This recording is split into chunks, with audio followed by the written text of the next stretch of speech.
Hello everyone. Last class में हमने sexual reproduction start किया था, तो उसे ही आगे कंटिन्यू करते हैं। Events in sexual reproduction. ये टोटल सेक्सुअल रिप्रोडक्शन में हमारे 3 इवेंट्स होते हैं: pre fertilisation, fertilisation, post fertilisation.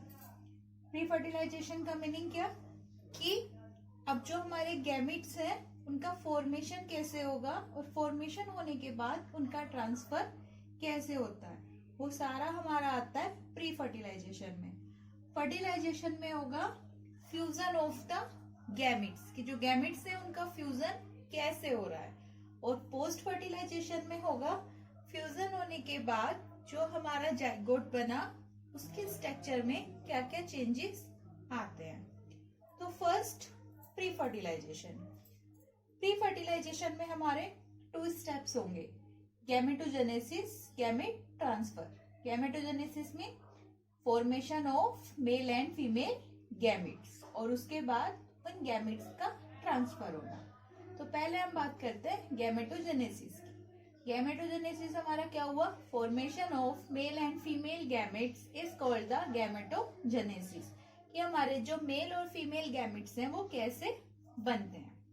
Okay, तो अब जो हमारे मेल एंड फीमेल गैमेट्स होते हैं ये अलग अलग ऑर्गेनिज्म के अंदर अलग अलग तरीके से आपको दिखाई देते हैं। जैसे कि फॉर एग्जांपल्स हमारे जो होते हैं गैमेट्स वो 2 टाइप्स के हो सकते हैं: होमोगैमेट्स और आइसोगैमेट्स और हेट्रोगैमेट्स। होमोगैमेट्स और आइसोगैमेट्स। होमोगैमेट्स और आइसोगैमेट्स उन गैमेट्स को कहते हैं जो देखने में एक से होते हैं, यानी कि मेल और फीमेल गैमेट्स जो होगा वो मोर्फोलॉजिकली बिल्कुल क्या होंगे? एक से होंगे, उनमें हमें कोई भी डिफरेंस नजर नहीं आएगा।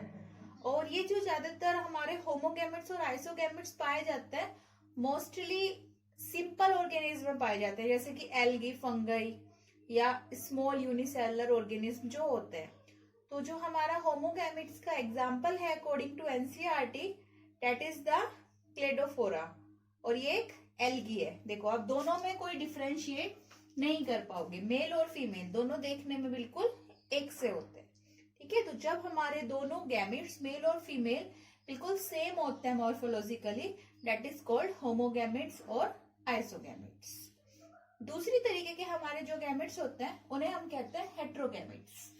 हेट्रोगैमेट्स में क्या होता है? हेट्रोगैमेट्स में मेल और फीमेल दोनों मॉर्फोलॉजिकली डिफर होते हैं, बिल्कुल एक से वो नहीं होते हैं।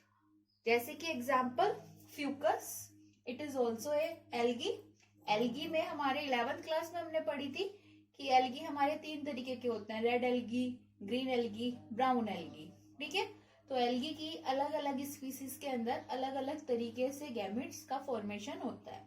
तो कुछ एल्गी में हमारे आइसोगैमेट्स पाए जाते हैं और कुछ एल्गी में हमारे हेट्रोगैमेट्स पाए जाते हैं। For example Fucus. फ्यूकस जो होता है इसमें हमारे हेट्रोगैमेट्स पाए जाते हैं। इसकी जो फीमेल्स होती है उसका जो साइज होता है वो बड़ा होता है, जिसे हम क्या बोलते हैं? ओवम बोलते हैं। और जो मेल होता है वो छोटा सा होता है, जिसे हम क्या बोलते हैं? एंथ्रोजोइड्स बोलते हैं। तो प्लांट्स के अंदर जो गैमेट्स होते हैं उन्हें हम क्या कहते हैं? Ovum for female and antherozoid for male. ठीक है, और जब दोनों अलग अलग तरीके के गैमेट्स हैं वो हमारे क्या कहला रहे हैं? हेट्रोगैमेट्स। ये तो हुए हमारे प्लांट्स में। ऐसे ही हमारे एनिमल्स में भी क्या होता है? गैमेट्स जो होते हैं वो मोस्टली हेट्रोगैमेट्स होते हैं। For example human being. Human being में जो फीमेल होती है वो कैसी होती है? हमारी राउंडेड शेप में होती है या ओवल शेप में होती है। जो मेल होता है वो लॉन्गिट्यूडनल होता है। फीमेल के अंदर जो हमारा गैमेट्स होता है, यानी कि जो फीमेल में हमारा फीमेल गैमेट्स है उसे हम कहते हैं एग, और जो मेल में मेल गैमेट है वो हमारा कहलाता है स्पर्म। ठीक है, और स्पर्म हमारा कैसा है? लॉन्गिट्यूडनल है, और फीमेल में कैसा है? हमारा राउंडेड शेप में। तो ये दोनों भी गैमेट्स हमारे कैसे हुए? अलग अलग हुए मॉर्फोलॉजिकली, तो इसलिए क्या कहलाए? हेट्रोगैमेट्स कहलाए। That's clear. अब ऐसे ही क्या होता है कि ये हमारी जो गैमेट्स के स्ट्रक्चर्स है, अब जैसे हमारे प्लांट्स हैं या एनिमल्स हैं, आप अपने नियर अबाउट बहुत सारे प्लांट्स देखते हो कि कुछ प्लांट्स ऐसे होते हैं कि जैसे कि हमारे पपीते के प्लांट्स हैं कि वो खड़े हुए तो होते हैं, लेकिन उनमें क्या होता है कि कुछ कुछ पे तो फ्लावर्स आके फ्रूट में चेंज होते हैं, लेकिन कुछ पपीते के प्लांट ऐसे होते हैं कि उन पे फ्लावर्स आते ही नहीं है, वो ऐसे ही रहते हैं ऑल लाइफ। तो ऐसा क्यों होता है?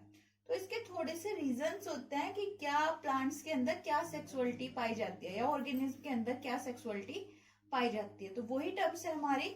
और ये सेक्सुअलिटी इन ऑर्गेनिज्म बोर्ड के अकॉर्डिंग आपकी इंपोर्टेंट है। ओके, तो सेक्सुअलिटी इन ऑर्गेनिज्म में इन प्लांट्स की प्लांट्स में सेक्सुअलिटी किस तरीके से पाई जाती है। तो जो प्लांट्स होते हैं हमारे वो सेक्सुअल ऑर्गन्स के बेस पे टू टाइप्स के स्ट्रक्चर्स रखते हैं, होमोथैलिक और हेट्रोथैलिक। होमोथैलिक को हम मोनोशियस भी कहते हैं। क्यों? क्योंकि इनके अंदर की जो कंडीशन होती है वो बायसेक्सुअल कंडीशन होती है। दैट मीन्स मेल और फीमेल दोनों एक ही प्लांट या एक ही फ्लावर्स के अंदर जब हमारे पाए जाते हैं तो वो हमारे कहलाते हैं होमोथैलिक प्लांट या मोनोशियस कंडीशंस। ओके, इसके साथ ही साथ इसका एग्जाम्पल है कुकरबिट और कोकोनट, ये हमारे मोनोशियस के एग्जाम्पल है। उसके बाद है हमारा सेकंड इज हेट्रोथैलिक और डायोशियस। हेट्रोथैलिक का मीनिंग होता है अलग अलग थैली पर मेल और फीमेल ऑर्गन्स का प्रेजेंट होना, यानी कि यूनिसेक्सुअल कंडीशन। इसमें हमारे मेल और फीमेल फ्लावर क्या होंगे, अलग अलग पार्ट पर प्रेजेंट होंगे। या हम ये भी बोल सकते हैं कि मेल फ्लावर और फीमेल फ्लावर तो दोनों अलग अलग होंगे, साथ में इसमें ये कंडीशन भी हो सकती है कि हमारे प्लांट ही अलग अलग हों, कि मेल फ्लावर प्लांट अलग हो और फीमेल फ्लावर प्लांट अलग हो, दोनों की कंडीशन इसमें हमारी बन सकती है। ओके, तो जो प्लांट या जो फ्लावर हमारे मेल पार्ट रखते हैं, यानी कि जिनके अंदर सिर्फ हमारे मेल गैमेट्स पाए जाते हैं, वो हमारे कहलाते हैं स्टेमाइनेट, यानी कि जिनके अंदर हमारे स्टेमन्स पाए जाएंगे उन्हें हम कहेंगे स्टेमाइनेट। और जिन फ्लावर या जिन प्लांट्स के अंदर हमारे पाए जाएंगे फीमेल फ्लावर्स, यानी कि फीमेल गैमेट हमारे जो आर्चिगोनिया पाई जाएगी, यानी कि पिस्टिल्स पाई जाएंगी, उन्हें हम कहेंगे पिस्टिलेट फ्लावर। That's clear. इसी के बेस पे हमारे क्वेश्चंस आते हैं कि स्टेमाइनेट क्या है और पिस्टिलेट क्या है। तो स्टेमाइनेट क्या है, जो फ्लावर्स ओनली स्टेमन्स रखेंगे, और पिस्टिलेट क्या है, जो फ्लावर्स ओनली पिस्टिल्स रखेंगे। और ये कंडीशन कब पाई जाती है, डायोशियस में। ओके, और इसका एग्जाम्पल है हमारा papaya and date palm. Okay, next one is sexuality in animals. Sexuality in animals में भी हमारे टू टाइप्स के एनिमल्स होते हैं, unisexual animals and bisexual animals. और एनिमल्स स्पीसीज में 90% एनिमल्स यूनिसेक्सुअल होते हैं। ओके, 90% एनिमल्स यूनिसेक्सुअल होते हैं और ओनली 10% एनिमल्स हमारे बाइसेक्सुअल होते हैं। Example earthworm, tapeworm, leech, sponge.